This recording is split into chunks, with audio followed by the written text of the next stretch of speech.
یہ اس وقت کا واقعہ ہے جب نبی کریم صلی اللہ علیہ وآلہ وسلم اپنے چچا کے ساتھ شام کی طرف ایک تجارتی قافلے میں سفر کر رہے تھے۔ آپ صلی اللہ علیہ وآلہ وسلم کی عمر 9 سال تھی۔ چونکہ آپ صلی اللہ علیہ وآلہ وسلم کی عمر مبارک سب سے کم تھی، اس وجہ سے قافلے والے آپ کو آگے نہ لے کر گئے، بلکہ ایک درخت کے سائے میں بٹھا دیا اور قافلے والے خود آگے جا کر پڑاؤ ڈالنے لگے۔ اس علاقے میں ایک راہب رہتا تھا جس کا نام بحیرہ تھا۔ یہ آسمانی کتابوں کا علم رکھتا تھا اور آخری نبی کے بارے میں تمام نشانیوں سے واقف تھا۔ راہب نے اپنی جانب بڑھتے ہوئے قافلے کو دیکھا تو وہ حیران رہ گیا۔ پورے قافلے میں ایک ایسا بچہ ہے کہ جس کے اوپر بادلوں نے اپنا سایہ کر رکھا ہے، اور یہ بات راہب کے لیے بہت حیران کن تھی۔ اپنے اس تجسس کو دور کرنے کے لیے قریش کے پورے قافلے کو راہب نے کھانے کی دعوت دی، اور خاص طور پر راہب نے کہا، قریش والو، تمہارے پورے قافلے میں سے کوئی بھی شخص میری دعوت سے محروم نہیں رہنا چاہیے۔ جب قریش کے لوگ جمع ہو گئے تو بحیرہ نے پوچھا، کیا سب آ چکے ہیں؟ تو قریش کے لوگوں نے کہا، جن کو لانا ضروری تھا وہ تمام آ چکے ہیں، ہاں ایک لڑکا رہ گیا ہے، وہ کم عمر ہے۔ یہ سن کر بحیرہ نے فوراً بولا، اس بچے کو بھی بلاؤ، تم تمام لوگ آ چکے ہو اور ایک بچے کو پیچھے چھوڑ دو، یہ بہت بری بات ہے۔ میں اس بچے کو تمہارے قافلے میں دیکھ چکا ہوں۔ چنانچہ قریش والوں میں سے ایک شخص نبی کریم صلی اللہ علیہ وسلم کو بلانے گیا۔ آپ صلی اللہ علیہ وسلم کو ساتھ لے کر بحیرہ کی طرف روانہ ہوا۔ جب آپ صلی اللہ علیہ وآلہ وسلم دعوت والی جگہ پر آ رہے تھے تو ایک بادل آپ صلی اللہ علیہ وسلم کے سر پر ابھی بھی اسی طرح سایہ کیے ہوئے تھا، اور اس منظر کو بحیرہ نے بڑے تعجب سے دیکھا۔ اب بحیرہ کا تجسس مزید بڑھنے لگا۔ وہ آپ صلی اللہ علیہ وآلہ وسلم کو مزید غور سے دیکھنے لگا اور ان نشانیوں کو تلاش کرنے لگا جن کا ذکر بحیرہ نے اپنی کتابوں میں پڑھ رکھا تھا۔ جب لوگ کھانا کھا چکے اور ادھر ادھر ہو گئے تو بحیرہ نبی کریم صلی اللہ علیہ وآلہ وسلم کے پاس جا کر بیٹھ گیا۔ کہنے لگا، میں تم سے لات اور عزیٰ کے نام پر چند باتیں پوچھنا چاہتا ہوں، تم مجھے سچ سچ جواب دینا۔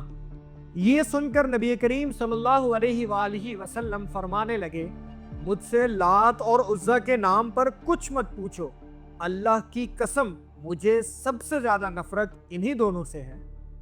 یہ جواب سن کر بحیرہ حیران رہ گیا اور کہنے لگا، اچھا، پھر مجھے اللہ کے نام پر بتا دو جو میں جاننا چاہتا ہوں۔ نبی کریم صلی اللہ علیہ وآلہ وسلم نے فرمایا، پوچھو کیا پوچھنا چاہتے ہو۔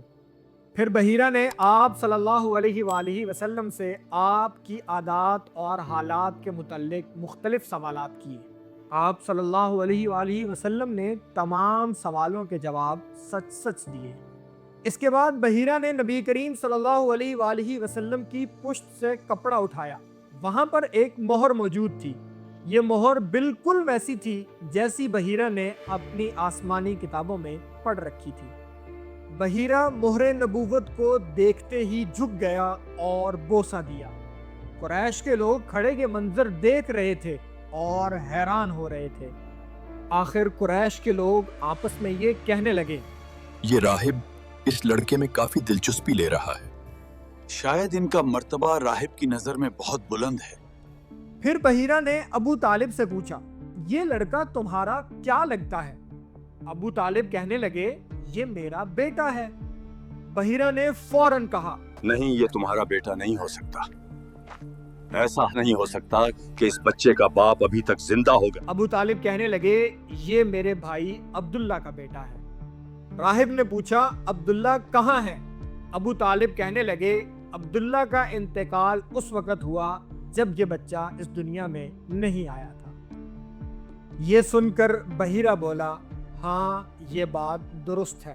اس کے بعد بحیرہ نے دریافت کیا کہ اس بچے کی والدہ کہاں ہے؟ ابو طالب کہنے لگے، کچھ عرصہ پہلے ان کا بھی انتقال ہو چکا ہے۔ बहीरा ने कहा, ये बात हकीकत है। इसके बाद बहीरा ने अबू तालिब से कहा, मैं तुम्हें नसीहत करता हूँ, इस बच्चे को वापस मक्का ले जाओ। इसकी हिफाजत ख़ास तौर पर यहूदियों से करना।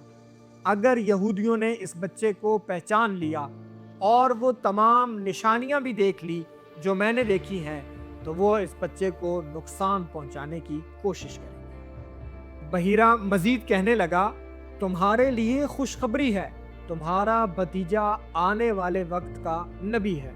ये बड़ी शान वाला है।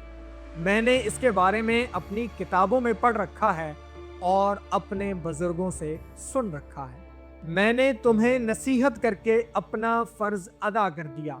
अब इसे वापस ले जाना तुम्हारी जिम्मेदारी है। बहीरा की बातें सुनकर अबू तालिब खौफज़दा हो गए, लिहाजा वो नबी करीम सल्लल्लाहु अलैहि वसल्लम को अपने साथ वापस मक्का ले आए। रसूलुल्लाह सल्लल्लाहु अलैहि वसल्लम का बचपन आम बच्चों जैसा नहीं था। आप सल्लल्लाहु अलैहि वसल्लम 9 साल की उम्र में भी आम बच्चों की तरह खेल कूद नहीं किया करते थे। ज़माने जाहिलियत में अरब जिन बुराइयों में मुब्तला थे, नबी करीम सल्लल्लाहु अलैहि वसल्लम को अल्लाह ताला ने उन तमाम बुराइयों से महफूज रखा था। रसूलुल्लाह सल्लल्लाहु अलैहि वसल्लम कुरैश के एक लड़के के साथ मक्का के बालाई इलाके में बकरियां चराया करते थे। आप सल्लल्लाहु अलैहि वसल्लम ने एक दिन उस लड़के से कहा, तुम मेरी बकरियों की हिफाजत करना, मैं ज़रा शहर जाकर देखता हूँ कि वहाँ क्या हो रहा है। वो लड़का राज़ी हो गया। रसूलुल्लाह सल्लल्लाहु अलैहि वसल्लम शहर की तरफ रवाना हुए। एक मकान के करीब से गुजर रहे थे कि वहाँ से गानों और बाजों की आवाज़ें आ रही थी। आप सल्लल्लाहु अलैहि वसल्लम ने किसी से पूछा, यहाँ क्या हो रहा है? उस शख्स ने बताया कि एक कुरैशी की बेटी की शादी हो रही है। रसूलुल्लाह सल्लल्लाहु अलैहि वसल्लम फरमाते हैं कि जब मैंने उन गानों और बाजों की तरफ तवज्जो की तो अचानक मेरी आंखों पर नींद गालिब हो गई और मैं वहीं सो गया। जब मेरी आंख खुली तो सूरज की रोशनी मेरी आंखों में चुभ रही थी, यानी सुबह हो चुकी थी। जब आप सल्लल्लाहु अलैहि वसल्लम बकरियों वाले के पास वापस गए तो उसने पूछा, तुमने वहां क्या देखा? आप सल्लल्लाहु अलैहि वसल्लम ने सारा वाकया सुना दिया। दूसरी रात भी यही हुआ। नबी करीम सल्लल्लाहु अलैहि वसल्लम जब वहां गए तो अल्लाह ताला ने आप सल्लल्लाहु अलैहि वसल्लम को दोबारा सुला दिया, यानी उस मजलिस से आप सल्लल्लाहु अलैहि वसल्लम को महफूज रखा। इसी तरह कुरैश का एक बुत जिसका नाम बव्वाना था, कुरैश के लोग पूरे साल में एक दिन उसके पास इकट्ठे होते, कुर्बानियां करते, सर मुंडवाते और पूरे का पूरा दिन उसी बुत के पास गुजार देते। अबू तालिब भी अपनी कौम के साथ वहां जाते और इसे ईद की तरह मनाते।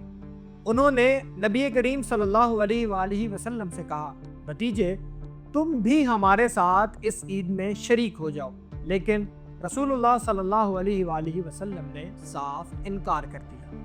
कई साल तक अबू तालिब नबी करीम सल्लल्लाहु अलैहि वसल्लम को उस ईद में शिरकत की दावत देते रहे, लेकिन नबी करीम सल्लल्लाहु अलैहि वसल्लम हमेशा इनकार करते थे। एक बार अबू तालिब को आप सल्लल्लाहु अलैहि वसल्लम पर गुस्सा आ गया।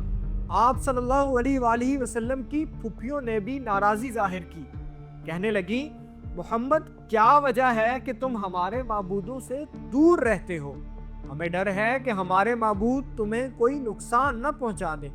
मगर रसूलुल्लाह सल्लल्लाहु अलैहि वसल्लम हमेशा उनकी बातों से तंग आ जाते और उनके पास से उठकर चले जाते। एक रवायत में आता है कि नबी करीम सल्लल्लाहु अलैहि वसल्लम फरमाते हैं कि मैं जब भी कभी किसी बुत के पास जाता तो मेरे सामने एक सफ़ेद रंग का कदावर आदमी आ जाता जो कहता, मोहम्मद पीछे हट जाओ, इसे हाथ हरगिज ना लगाना।